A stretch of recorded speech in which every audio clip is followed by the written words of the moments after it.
First of all, it's a great honor, and I would like to thank the Congress party and especially our leader Shri Rahul Gandhi, who has been instrumental in getting me appointed to this committee.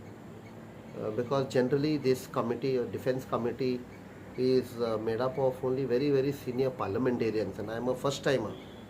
Probably my service in the Navy and experience may have made him that this person should be there.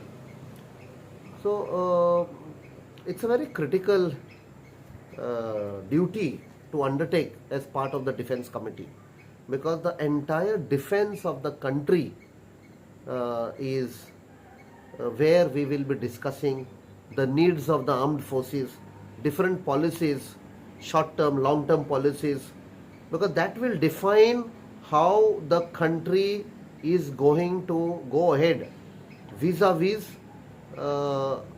in terms of relations with the neighbors. Today we have a very hostile atmosphere across the border, and hence it becomes very critical that how our country takes a very strong stand, not only to protect the people but also the interest of the country. And India being one of the largest democracy, whatever we do will define not only the affairs or the peace in Asia but across the world. What will be the criteria for priorities for Priorities will be, first of all, we have to see what are the needs of the armed forces vis-a-vis what is the prevailing condition across the border. We have seen in the last few years muscle flexing by some countries across the border. So accordingly, we have to discuss and ensure policies that will ensure our country remains strong and no country dictates terms to us.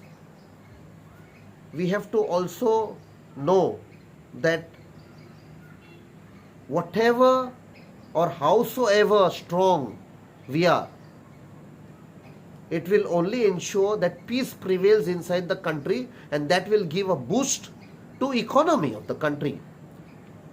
There is no compromise as far as defense of the country is concerned, come what may. I was a little worried in the budget session. We saw that the percentage of GDP which has been allotted for the defense services is not much compared to what other countries are allotting to their armed forces, the defense forces.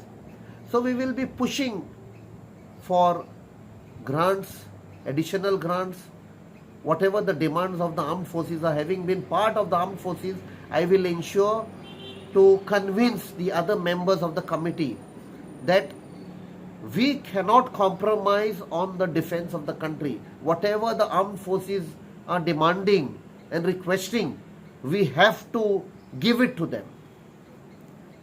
Thank you.